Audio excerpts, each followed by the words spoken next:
Good morning. It is 8:45 a.m.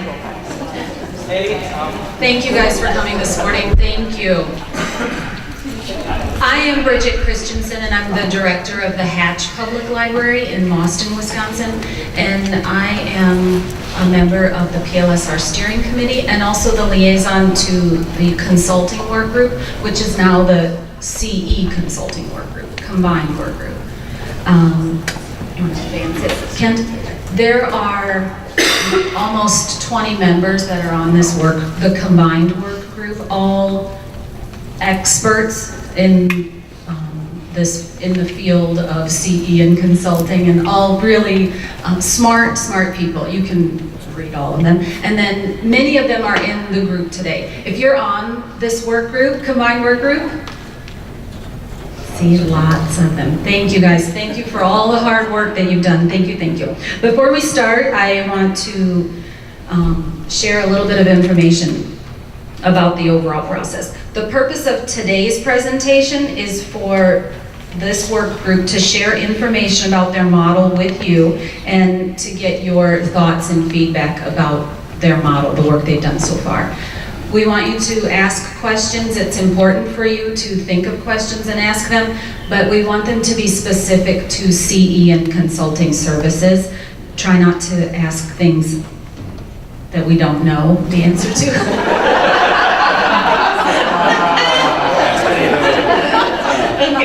But with not just questions, we also want your feedback. If you think something sounds really wonderful, let us know. If you have concerns, in addition to questions, then we want all that feedback. We want all of it. The next slide shows some frequently asked questions. These we acknowledge we don't know the answers to yet. We will eventually, but it's a process. So Kent is going to talk a little bit about the next slide, that is outcomes. Good morning, I'm Kent Barnard. I'm from the Patterson Memorial Library in Little Wild Rose, Wisconsin. I represent very small libraries, which I didn't even know there was a category for very small libraries, but there is. So the steering outcomes, our job as steering committee is to present a final report with the recommendations for improving collaborative statewide public library services to DPI.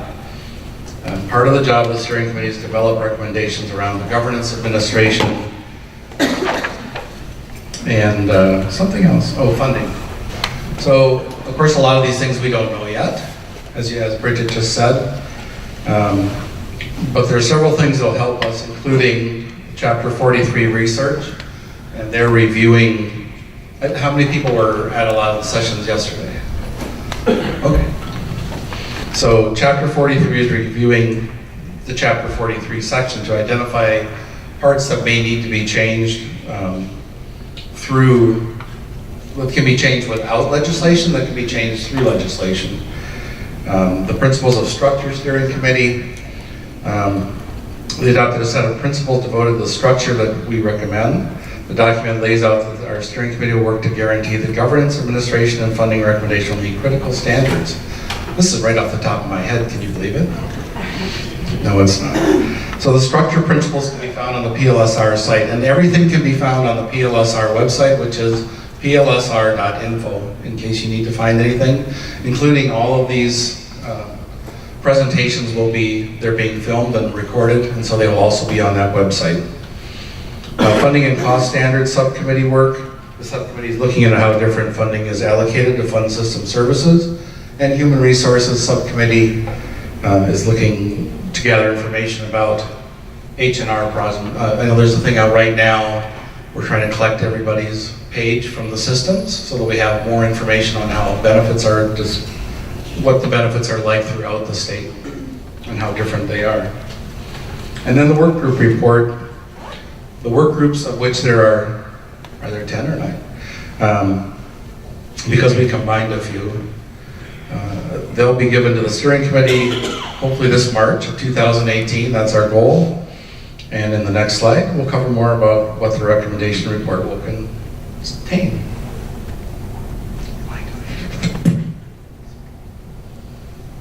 So the work group report, you can read what it's going to include. And the full report outline is going to be available on the PLSR site, like I said.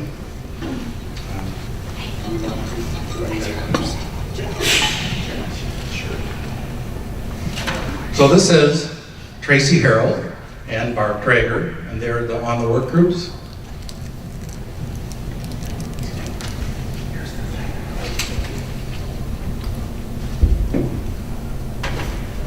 We're going to start with our overview of current CE and consulting services in the state. Continuing education opportunities are currently provided by a combination of individual libraries, as well as library system personnel, and those provided by a system or regional group, such as in my own area, the SUI group in southeastern Wisconsin. They provide a lot of continuing education opportunities for libraries in those 3 or 4 counties, many of which are held at my own library, New Berlin, so we love hosting those. Consulting services are provided in varying degrees by system personnel throughout the state. Some libraries currently have consulting services, people that are full-time on specific topic areas, others do a lot of different things. And it is worth noting that not all services proposed in the CE consulting model are currently available to all libraries throughout Wisconsin, and that is what our group is seeking to remedy.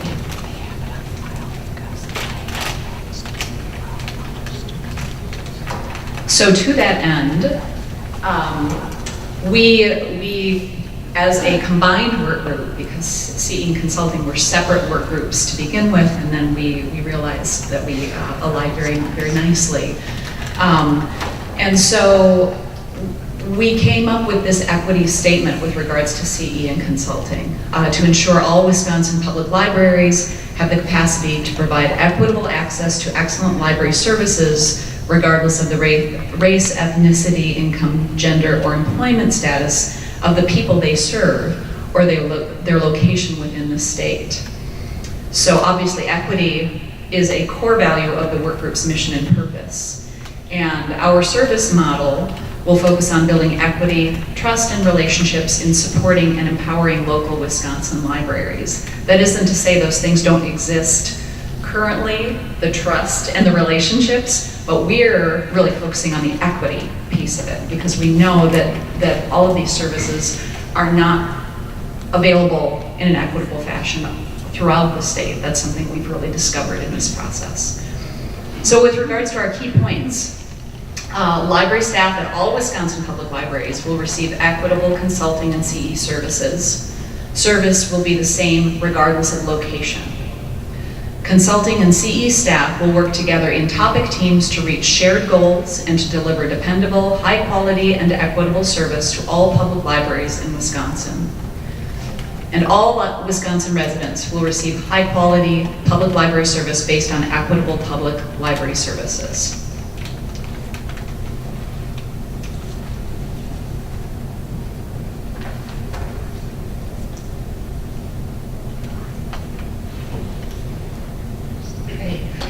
Estimates of the number of FTEs currently devoted by library system to consulting tasks vary widely from 17 to 23. We have opted to use the self-reporting from the DPI Lean System Work Group, which you can find on the DPI website. Wisconsin currently has an estimated 29.2 FTEs statewide as recorded by the Lean Group final recommendations from 2014. 22.7 FTEs for consulting services and 6.5 for continuing education.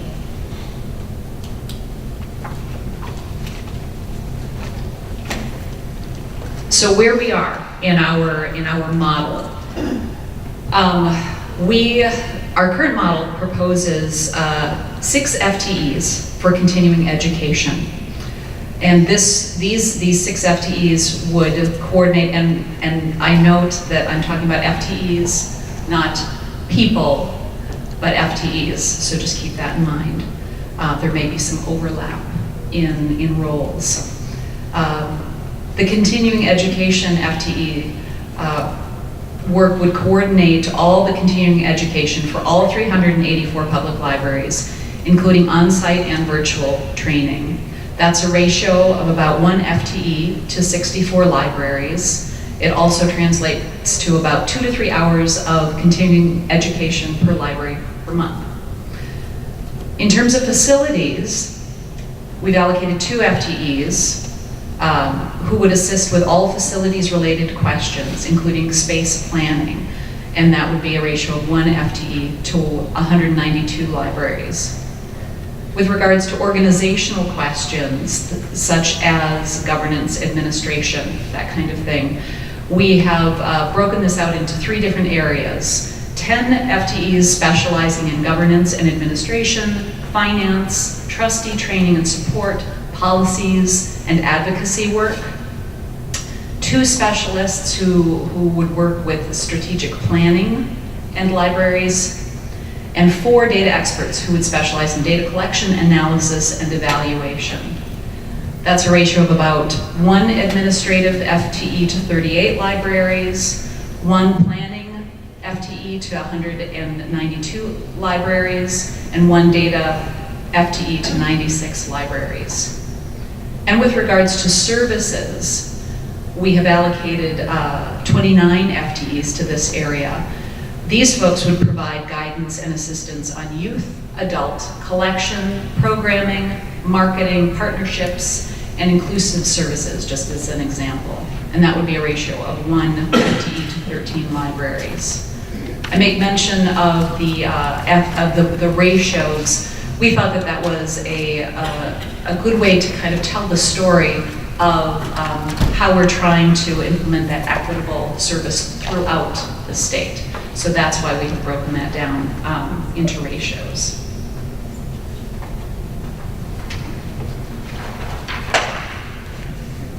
Okay, and here we have a nice chart illustrating what Tracy just told you. As you see, there are several overlapping areas. 53 FTEs provide service throughout 384 Wisconsin libraries. There's 1 mission for all CE and consulting service staff. All libraries receive all services. There's a flexible staffing model to accommodate varying regional library densities, and CE consulting staff communicate regularly, whether that's phone meetings, maybe an occasional in-person meeting throughout the year.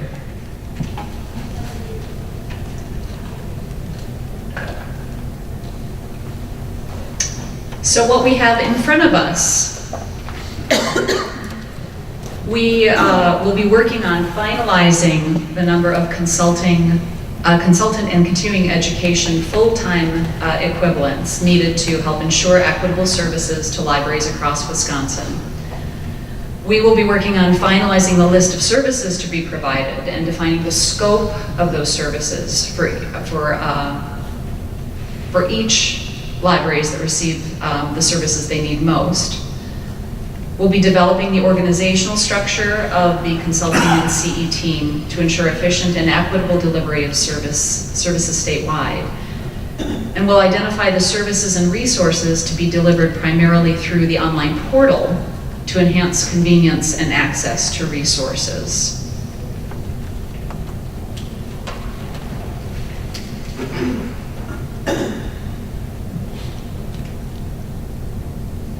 Okay, and this is a timeline of where we are going forward. So on November 20th, the work group will be incorporating feedback from WLA, from what we hear from you today, into our consulting and CE model and draft report for the steering committee. On December 1st, the feedback to changes in the model and draft report will be submitted. Then on December 14th, model and draft report will be updated with work group member feedback. And then the next day, the model and the draft report will be sent to the outside review panel with an early 2018 deadline for feedback. In January 2018, our work group will incorporate review panel feedback and finalize our final model and report. And then in February, the model and report will go to the steering committee, and I believe our work will be done then.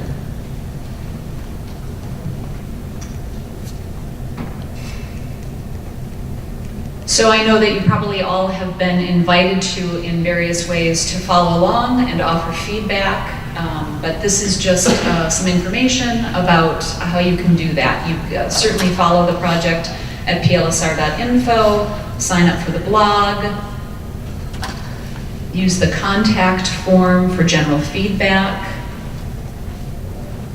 consult the calendar of events with dates of upcoming steering committee and work group meetings, which I know steering committee meetings have been held throughout the state, both in person and virtually. And then the agendas, notes, and recordings that are posted for everybody to partake. And then there's the email for the project managers and the email for the steering committee. So plenty of ways to offer feedback, questions, points. And I think without further ado, we're ready to take some questions, and we do have plenty of time. So, thanks, Karen. You have to use the microphone so that Thanks. Could you go back to the slide that shows the tasks yet to be done by the work group? Yeah, that's the one. Oh, one more back. That one? So What we the have in third front of us. bullet that talks about developing organizational structure, are you able to say anything about the conversations that the work group may have been pursuing in that area? I understand what you reported out on today is kind of the distribution of resources among the different CE and consulting functions. I'm trying to get my head around that third bullet point, so I'm just wondering if you can say anything at all about, is anything kind of coalescing out of the conversations on that score? I'll just speak for our last committee meeting. I think that was kind of the next step. If the work group members want to yes, nod, or say no, you're way off base. But I think that really is a big piece of the next step, is what exactly organizationally would this look like outside of the Venn diagram that I tried to show in terms of where those roles overlap. I don't know if anybody else wants to say anything more, but that is a big task in front of us. Yeah. Could you, and I'm sure it was in there, remind me the current FTE that is devoted to CE and consulting versus how many you are putting under the new model? Okay, the current is 29.2, and we're proposing 53. Okay. And as you said, I think, and I know that there are people involved in CE and consulting now who, that is part of their job. Right, one part of many. They do other things as well. Are you anticipating under the new model that will the CE and consulting people only do CE and consulting, or will that'll be again part of their job? I think for the most part, they will be dedicated to CE and consulting. There may be a few, if I recall correctly, that there will be some overlap, but for the most part, I think we are looking at dedicated staff.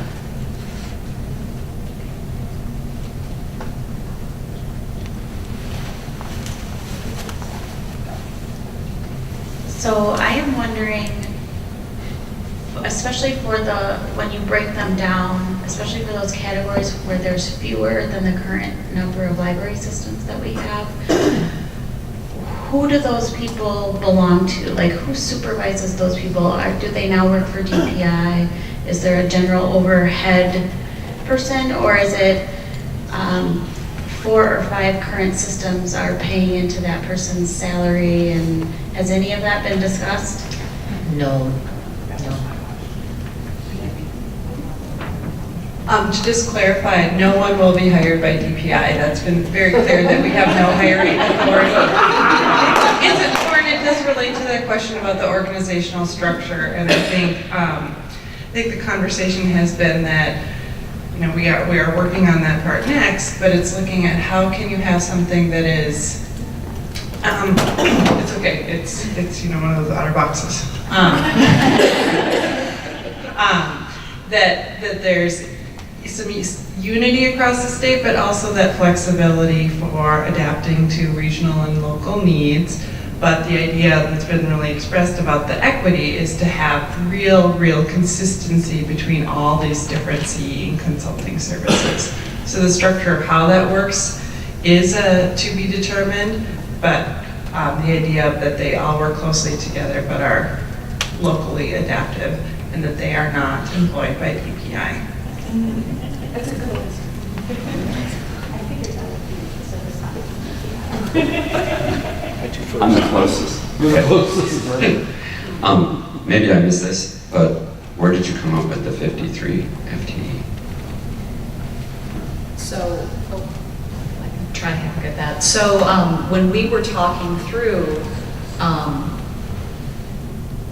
where we were with regards to what kinds of services were offered where, and the equity piece of it, I think what we were trying to do was figure out, okay, how do we offer these services throughout the state when we know that certain systems are offering certain services, and some systems have more ability to offer services and some systems are more stretched to offer services. And I want to say again, that's not to say that you don't get excellent service from your systems, but I think this process has really is teaching us that there is an inequity there. So I think what we were trying to do when we spent two solid meetings, really talking through what seemed to be realistic in terms of how we were going to address those equity needs in all of these different areas. So that's, we were looking at systems that had a greater level to provide a more variety of service, and systems that weren't able to do that, and then trying to find out what was reasonable. That's where the ratios, we kept coming back to, okay, does this seem like a reasonable amount of time spent on these different services? So, Yes. I got it first. I might be asking your question. So I don't like asking questions when I come in halfway into a presentation. I apologize if this was already addressed, but when you were presenting the slide that had kind of the breakout of the current proposed structure for moving forward for the new FTEs and CEs, one of the things that I noted was not kind of expressly mentioned in there is the realm of technology in those areas, you know, under services and under organization, which is pretty big and integral part of what we do. So I'm curious if that's been addressed, if that's just kind of implicit throughout. Well, yes, there is a technology work group. There is a technology work group, and so we are not talking about technology, we're talking about these other consulting services. So I assume that they have staff that would be dedicated to technology. I just want to add, there was a topic team that specifically had, that had the different work groups talk about their training needs and whose realm it would fall under. Both ILS and technology said their consulting work for their service areas would be part of their models. And that's not to say that there would be continuing education, that the technology people would be working with continuing ed to provide training and that sort of thing, but that's why it's not included.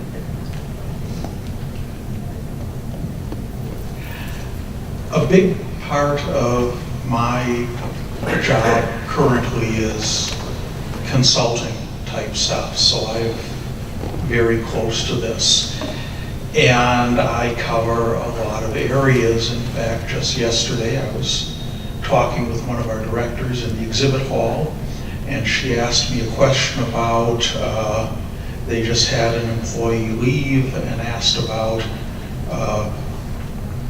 filing for unemployment account. And so my question is, are you considering or have you considered in your model that maybe you contract with, say, another agency or something to provide consulting, say, on employment law? I get a lot of questions on employment law, and most of it I've kind of learned on the fly. But things like that. So maybe it wouldn't be staff employed by whatever here, but it would be contracted. Okay, we haven't addressed that specifically, but that is a good thing to note and to add possibly to our model, because that's something, that's a very, like you said, it happens all the time. It's a very, very important piece of what people do all the time, day in, day out. So I don't believe we have provided for that. Well, Tessa maybe has. Sorry, it has come up a little bit, and maybe that's something that more just DPI gets asked a little bit more often, and that especially in the case of when it comes down to legal things, certainly there's a certain level that any people who are well versed in Chapter 43 can speak to, but if it comes to things like employment law or things that relate to the various intricacies of municipalities and all that stuff, it is recommended to subcontract with legal services or have some kind of established relationship, because ultimately no one wants to be giving legal advice if they don't have the authority or legal protection to do so. And so in some of the broader PLSR work, in talking with other states and how they've done things, we know that that's something that definitely other states do. So that definitely has been talked about in some conversations. I don't know if it has trickled down specifically to this work group, which is why I'm barging in to offer that perspective. But yes, so yes, it has been talked about, this very, very specifically, the HR as part of this consulting group. Not quite yet, so if that helps.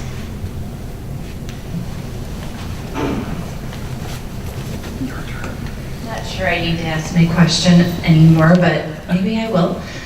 So just looking at this, somebody already asked about the continuing education, and would that be 6 dedicated people? And I would, that seems like that makes sense. But some of the other things, like the 2 FTE planning experts, and maybe even the facilitators, is it possible that those could be combined with other positions so that you have people throughout the state? Because 192 libraries for one person, half the state to cover seems difficult to me. But if strategic planning were a part of one of the other consultants' jobs, that seems like that makes sense. Yep, that certainly makes sense, and I'm sure that's a possibility. We tried to include as much as possible, but I can see some things being combined, certainly. One of the things that we did talk about was scope of service on a lot of these things, because when we look at something like strategic planning, we could have a whole bunch of people focused on strategic planning if we're doing cradle to grave, conducting community meetings and out in, with libraries and communities doing focus groups and all this sort of thing.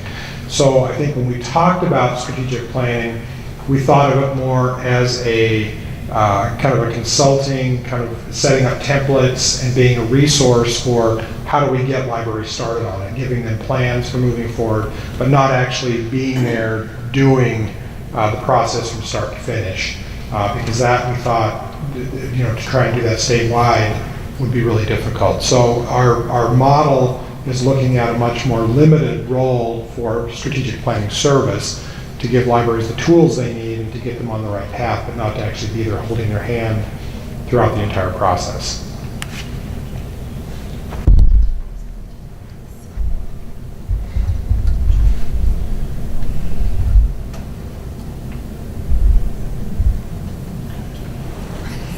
Any other questions? One more thing.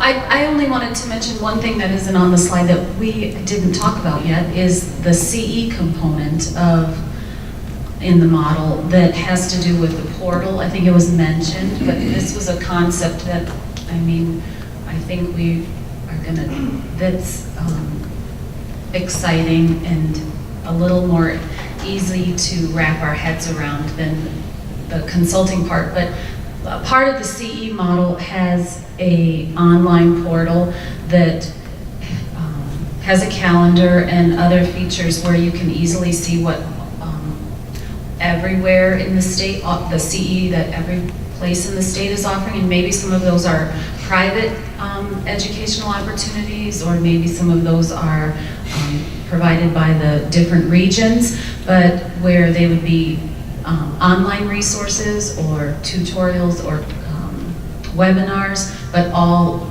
in one place and easy to find and easy to use. So I think that's something we didn't, and also easily trackable. So to change the way that CEs are tracked now, and instead of where you can track yourself online, follow your own process and your how many CEs you've earned yourself. Kind of similar to the way DPI does it, where you just look up what other people are. You can follow yourself along rather than calling your system person. Similar to what teachers have right now through DPI. We have an automatic, a system of keeping track of credits and what they've attended.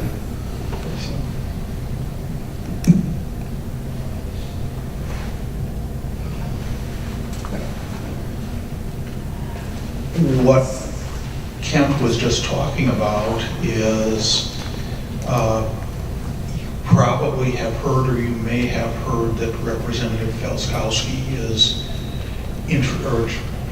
about to introduce a bill that would, there's the program at DPI for teachers to record CE things. And this bill would open that up to public libraries as well. And I believe someone said the other day the division's already working on getting the changes to that would allow us to use that for our CE recording as well. So support that bill.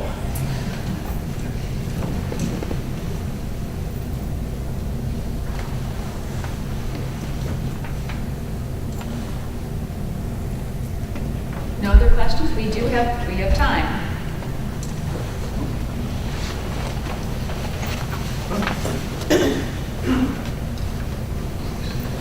I have a few comments to make. One, thank you.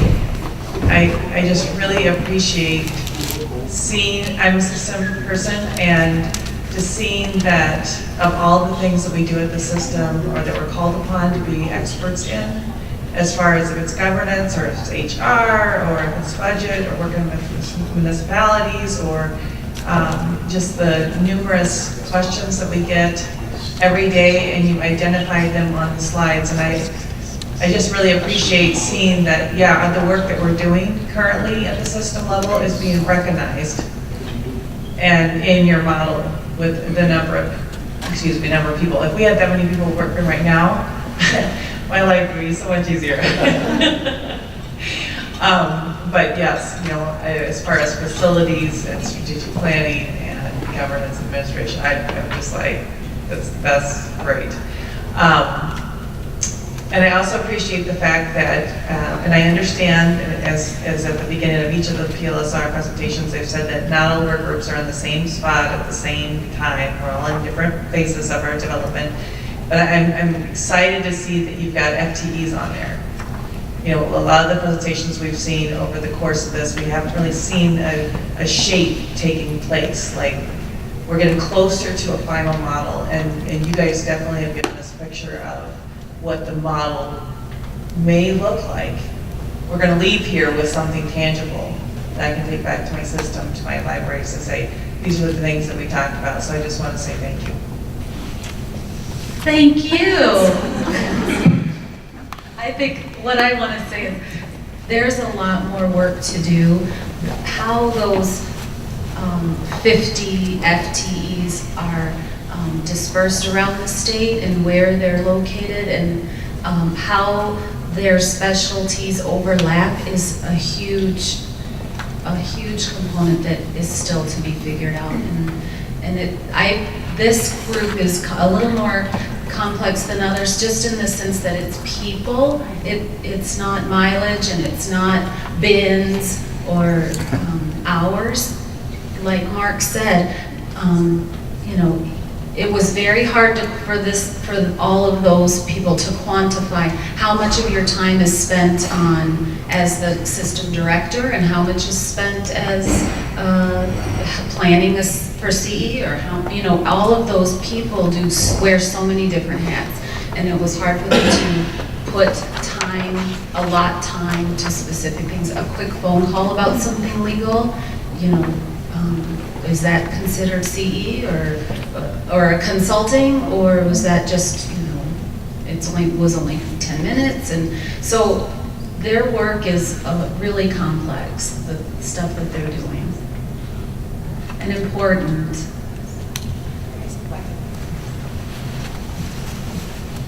I'll make it work for sure. I'm glad somebody brought up legal, or you brought up legal, or Mark brought that up. As far as, system, at the system office, we may get a call that is dealing with a legal issue, and we have to make a decision. Are we going to call our legal team and get charged by our legal person at the system? Or, and I usually end up referring, do you have a city attorney? Is there common counsel? Is there somebody else that you can go to ask those questions? If there's an attorney that is part of one of these consultants that is the expert on Chapter 43, and some of those HR employment issues, that would be fabulous. So take the pressure off the systems there. That's a good point, yeah.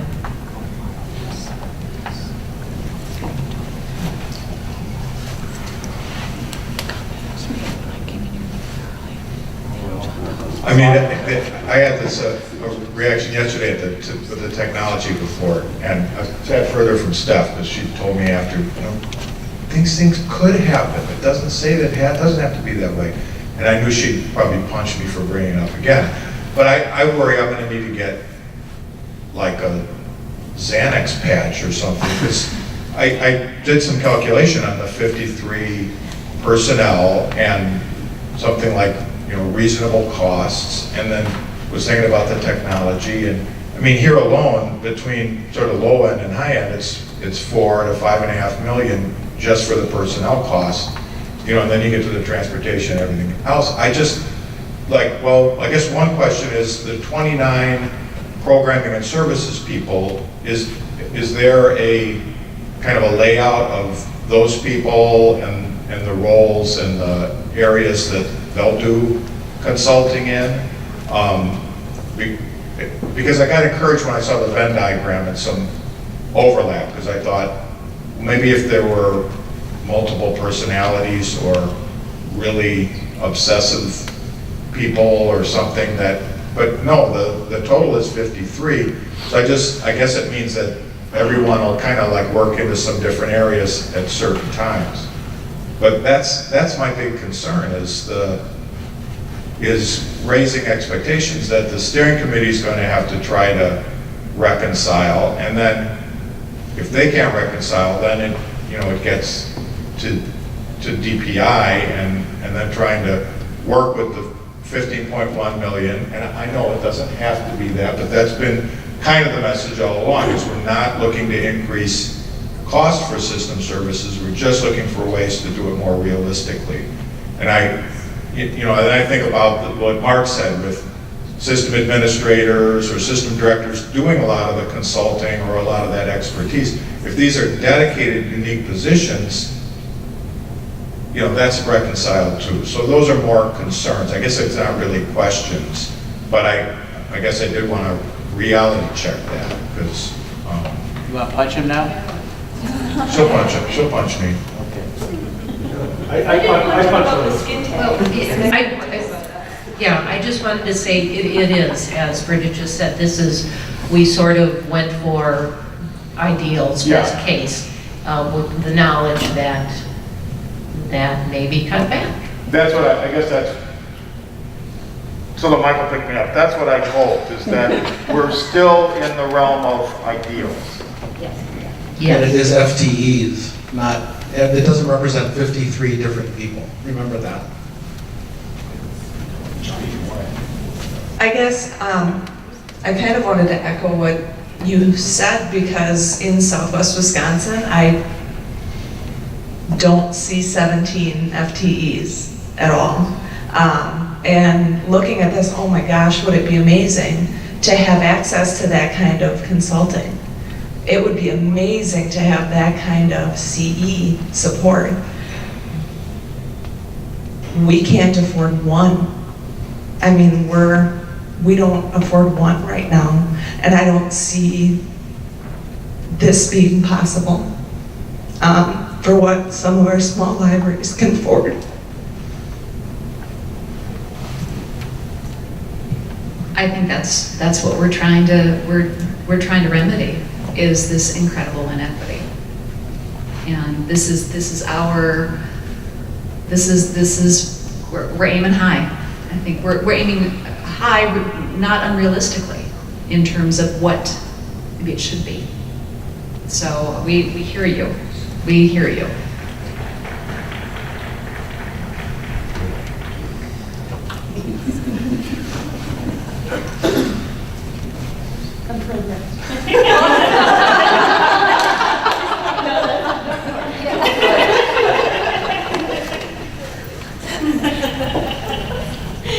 Not a question, just a comment to that, to everything else, and to all the other sessions so far, and the couple more to come. It's really easy when looking at a specific topic to kind of lock in on that specific topic and try to reconcile past, present, and future within the scope of that specific topic. But one of the things that I think we all need to remember is this is one of many parts of this larger process, and we look at it in possibly an increase, almost a doubling of FTE in the recommendation, and that might be ideal, but it also might be realistic when taken in context with all of the other projects. And once we start shuffling things around, the same thing any library does or any library system does with its budgeting, moving parts and pieces around a little bit, reshuffling for that efficiency. But maybe ideal, but it may also be realistic once we look at the whole picture.